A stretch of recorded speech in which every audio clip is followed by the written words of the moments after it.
nunca nos dimos cuenta y, si echamos la vista atrás, seguramente nunca lo sepamos con certeza. Pero hubo un día que salimos a jugar con nuestros amigos por última vez. Fue un último pilla-pilla, una última batalla entre He-Man y Skeletor, un último tobogán. La niñez se quedó en un parque y, sin saberlo, fue un adulto quien volvió a casa. Ese último día marcó nuestras vidas, pero nunca se escribió en un calendario. Aunque si eras un niño de los 90, seguramente ese día fue el 7 de octubre de 1992. El día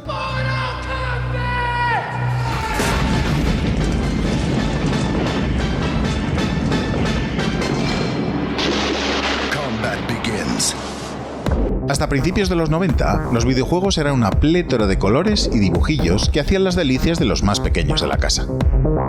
Estábamos en la era de las mascotas, y las compañías buscaban un amable y jubiloso personaje que encarnase el espíritu joven y divertido de la marca.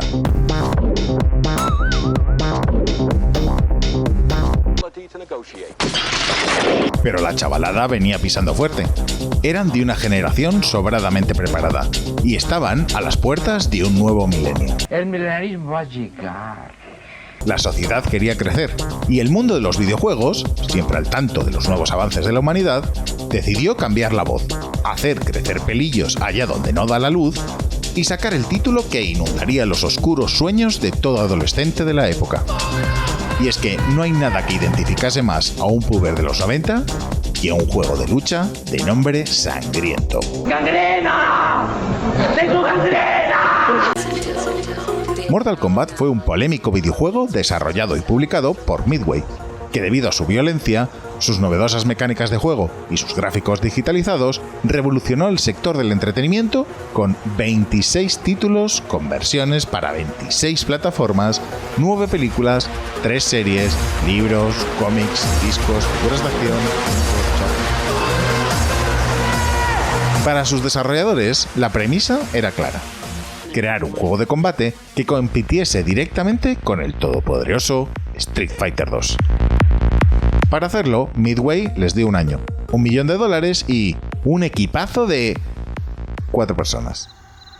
Así que se pusieron manos a la obra y diseñaron un título con ninjas, inspirado en el famoso Karate Champ, que ya había sido copiado por los amigos de Epic Games, pero con la idea de poner al glorioso Jean-Claude Van Damme de protagonista en una versión digitalizada, como ya hicieron para su anterior éxito, Narc. Pero no interesó a los directivos de la compañía.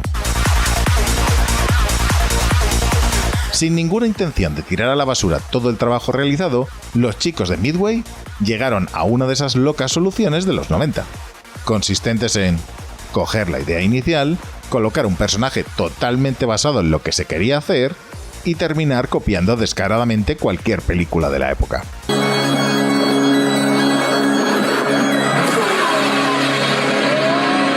El título fue creciendo rápidamente, intentando diferenciarse de los juegos de lucha del momento. Para empezar, con los gráficos. En vez de los cada vez más famosos y detallados dibujos animados, se grabó a actores realizando los movimientos frente a un croma, con una cámara de 8 milímetros.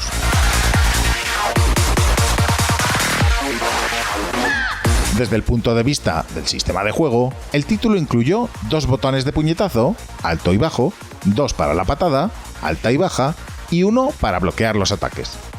Este último mejoraba la posibilidad de realizar contraataques, al no necesitar ir hacia atrás para protegerse. Y aparecieron los malabares, golpes que impedían que el adversario cayese al suelo, y que, pese a ser un error de programación, hizo el apaño para lograr combos. Pero, obviamente, la mayor diferencia vino en lo relativo a la violencia. Si bien parece ser que no fue una de las ideas principales en las que se fue a sustentar el juego, la brutalidad del título fue abriéndose paso con cada golpe.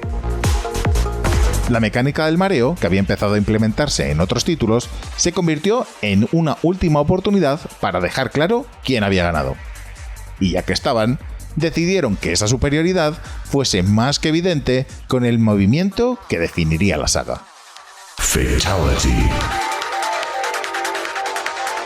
Y así, Tras 10 meses de desarrollo, los 7 personajes jugables, los 2 jefes y un personaje oculto estaban listos para ver la luz y luchar en un torneo legendario que decidiría el mundo del Reino de la Tierra. Y ese torneo era...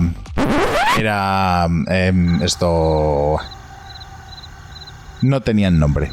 Y es que, aunque parezca mentira, una de las cosas más complicadas para el equipo de desarrollo fue encontrar un título. Kumite, Dragon Attack, Deathblow y Fatality fueron algunas de las opciones que se pusieron sobre la mesa y tuvo que ser Steve Ritchie, el mejor diseñador de pinballs de la historia, quien sugirió Mortal Kombat, con K, para que parezca raro. Y así, en 1992, apareció en los recreativos del mundo uno de los mayores éxitos de la historia. Se estima que la recreativa recaudó $300 millones en un solo año, lo mismo que generó la afamada película de Jurassic Park. El fenómeno Mortal Kombat era imparable y reunía acólitos por todo el mundo, pero también detractores. La violencia en el mundo digital se convirtió en una nueva preocupación social y necesitaba ser controlada y contenida. ¡Pero es que nadie va a pensar en los niños! Para ello, se creó el sistema Entertainment Software Rating Board, ESRB, una clasificación por letras que indicaría la edad para la cual serían adecuados los videojuegos a partir de ese instante. Pero nada de eso parecía afectar a las ventas de Mortal Kombat, y rápidamente las grandes consolas del momento pidieron su versión. En 1993 se preparó el Mortal Monday, y los propietarios de Super Nintendo, Sega Genesis, Game Boy y Game Gear corrieron a las tiendas para comprar el título. ¿Cuál fue la sorpresa cuando se encontraron con algunas diferencias menores en las mecánicas, pero con una bien grande? La censura. En el nuevo sistema, ESRB, Mortal Kombat fue calificado con un loco para mayores de 13 años. La versión para Super Nintendo fue la versión más censurada, cambiando la sangre por sudor. Los fatalities se volvieron menos violentos y quitándole absolutamente toda la gracia al escenario de The Pit. La versión para Sega Genesis también sufrió cortes, pero los muy pillos de Sega pusieron un código especial que devolvía al juego a su forma original. No. Este. El público amaba el Mortal Kombat, no tanto la crítica, que lo consideró inferior a Street Fighter 2, pero daba igual, porque el juego era un éxito. Para 1994, la versión para consolas había vendido 6 millones de unidades. En el año 2000, 7,5 millones de copias.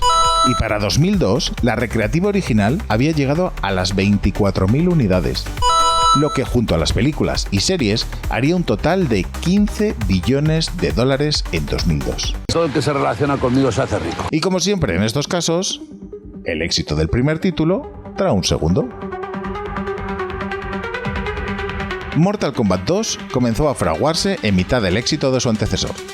La intención, mejorar todo aquello que no terminó de pulirse y añadir todo lo que no dio tiempo a poner. Se puso el todo por el todo, se amplió el equipo, se mejoró la técnica y se regrabaron los movimientos del plantel de luchadores inicial, añadiendo 7 más, para un total de 12 jugables, a los que había que añadir 2 nuevos jefes finales y 3 personajes ocultos. La historia, que para ser sinceros a nadie le interesó en el primer título, comenzó a hacerse más compleja y oscura. O eso se intentó, porque los colores utilizados para la secuela lo hicieron la mar de colorido.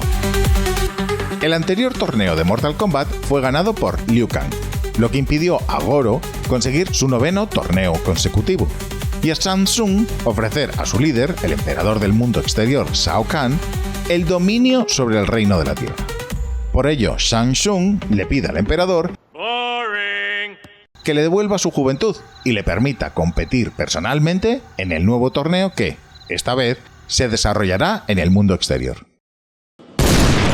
Raiden, dios del trueno, reúne a un nuevo equipo para luchar contra Shao Kahn y sus esbirros y bla bla bla bla bla. Al lío. Se mejora el control de los personajes, haciendo la lucha más fluida. Se mejoran los gráficos y los escenarios, y se añaden más golpes finales. Cada personaje tiene varios fatalities para elegir, siendo más bestias y sangrientos, que se suman a los fatalities propios de ciertos escenarios. Y para que no existan quejas, se incluyen los babalities, que transforman al oponente en bebé, y los friendships, que hacían perder la gracia de los golpes finales, la verdad. Aunque la gran implementación, que es ya parte de este glorioso canal, fue la inclusión del efecto My name's Dan Ford and I do sounds and music and tell people. En noviembre de 1993, las primeras máquinas aparecieron en los locales recreativos. Y de nuevo, fue todo un éxito. $10 millones en inversión publicitaria convirtieron a Mortal Kombat 2 en todo un éxito de marketing. Y para que todo el mundo se enterase bien de la historia, se empezaron a vender cómics que describían el gran mundo que se intentaba crear. Mortal Kombat 2 es considerado como el mejor Mortal Kombat, y fue todo un éxito de crítica y público, ganando numerosos premios al mejor videojuego de lucha y, obviamente, al juego más polémico del año. De nuevo, el título fue prohibido en diferentes partes del mundo, censurado y clasificado para mayores de edad. Aunque también se le acusó de misoginia, usar estereotipos asiáticos y varias leyendas urbanas en las que se aseguraba que existían nudalities para los personajes femeninos. Lo cual no hacía más que implementar su notoriedad y éxito. Para finales de 1993, el título había llegado a los $101 millones y llegó a generar más dinero en su estreno que películas como Forrest Gump, El Rey León o Mentiras Arriesgadas, convirtiéndose en el juego más vendido de la historia hasta la fecha, hasta la llegada de Donkey Kong Country. En lo referente a la versión para consolas, Nintendo aprendió la lección. Dejó el juego exactamente como estaba y mejoró la versión para Game Boy, que había sido un gran fiasco en su anterior entrega. Sega también quitó la necesidad de introducir un código y el juego se convirtió en el más vendido de ese año en todas las plataformas, generando un total de $400 millones para 2002. Y como no hay 2 sin 3, en 1995, con la película de Christopher Lambert mediante, se estrena Mortal Kombat 3. 14 personajes jugables, más 2 desbloqueables, 2 jefes y un enemigo oculto acompañaban al récord Guinness a la campaña promocional más larga de la historia. Y es que, si bien es cierto que incluye nuevas formas de juego, como los animalities, los códigos para desbloquear personajes y el botón de correr, que permitía lanzar ataques más rápidos, el juego empezaba a dar muestras de cansancio. Para empezar, porque ya ni es torneo ni es nada.